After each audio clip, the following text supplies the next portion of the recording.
Buka Indonesia belum juga usai. Lebih dari 1 tahun berlalu sejak konferensi pers yang digelar pada tanggal 2 Maret 2020 lalu untuk mengumumkan ada 2 WNI yang dikonfirmasi positif COVID-19. Kini pandemi telah menyebar ke seantero negeri. Hingga saat ini sudah tercatat lebih dari 4 juta orang yang dinyatakan positif COVID-19 dan lebih dari 130.000 pasien telah kehilangan nyawa.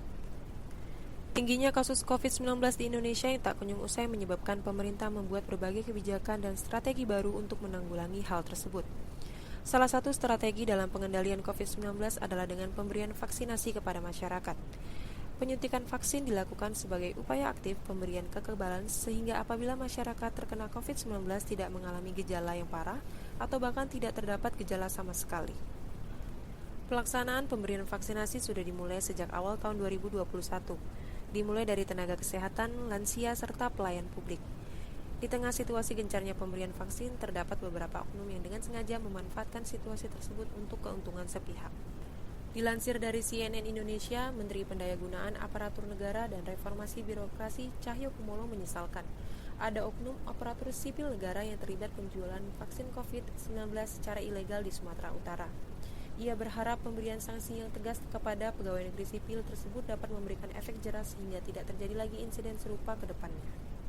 Cahyo mengaku sangat menyesal ada oknum ASN yang mencari keuntungan pribadi di tengah situasi pandemi. Praktik penjualan vaksin ilegal melibatkan 3 oknum PNS yang kini sudah ditetapkan sebagai tersangka dan ditahan oleh aparat kepolisian. Sebelumnya, Polda Sumut mengungkap 2 oknum dokter dan ASN di Dinas Kesehatan mengantongi 238 juta dalam penjualan vaksin ilegal. Jumlah uang tersebut diduga hasil suap. Perkara tersebut bermula dari informasi yang diterima penyidik bahwa ada jual beli vaksin COVID-19 di masyarakat. Kemudian ditemukan salah satu tersangka tengah melakukan vaksinasi di Komplek Perumahan Jati Residen, Jalan Perintis Kemerdekaan, Kecamatan Medan Perjuangan.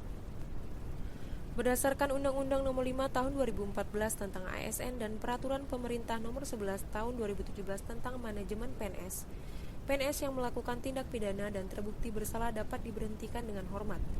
Dan selama menunggu proses pembuktian dan hukum selesai, PNS yang dimaksud dapat diberhentikan sementara dari tugasnya. Menanggapi kasus ini, Kementerian PAN-RB akan segera berkirim surat dengan penjabat pembina kepegawaian PNS yang terkait untuk memproses pemberhentian sementara PNS. Untuk mengetahui penyebabnya, kami mencoba menganalisis secara sederhana menggunakan fishbone diagram atau diagram tulang ikan.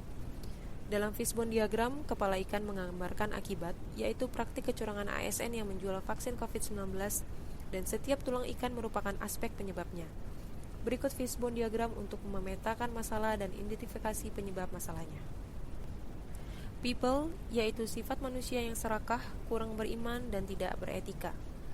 Surrounding, lingkungan yang mendukung untuk melakukan praktek kecurangan bersama. Society, masyarakat yang menginginkan jalan pintas untuk segera divaksin sehingga mau saja membeli vaksin yang berbayar. Moment, kondisi saat ini seolah memberikan peluang kepada ASN tersebut untuk memanfaatkan kedudukannya serta jabatannya.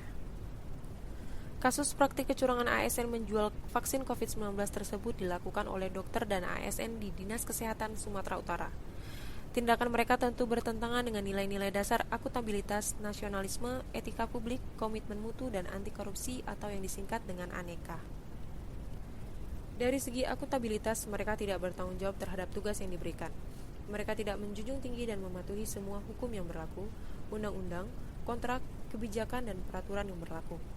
Mereka tidak menghindari fraud atau praktik kecurangan yang sudah jelas-jelas bertentangan dengan nilai akuntabilitas yang seharusnya dimiliki oleh seorang ASN.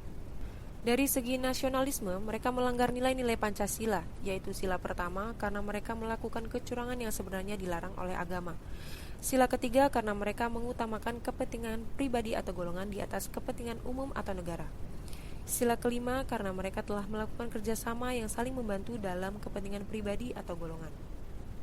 Dari segi etika publik, Dinas Kesehatan yang seharusnya menjadi salah satu garda Indonesia dalam menanggulangi COVID-19 justru melakukan kecurangan dengan memanfaatkan kedudukan atau jabatannya dalam keadaan pandemi seperti saat ini dan bersikap tidak jujur dalam memberikan informasi pelayanan publik. Dari segi komitmen mutu, kasus ini menunjukkan rendahnya orientasi mutu yang dicerminkan oleh gagalnya oknum ASN tersebut dalam menjaga keunggulan produk atau jasa yang sesuai dengan kebutuhan atau keinginan masyarakat. Dari segi nilai anti korupsi, kasus ini menunjukkan ketidakjujuran ASN yang dapat diindikasikan menjadi bibit munculnya tindak korupsi dan tidak ada rasa peduli atau empati dari ASN tersebut kepada masyarakat yang sedang berada dalam keadaan pelik menghadapi masa pandemi.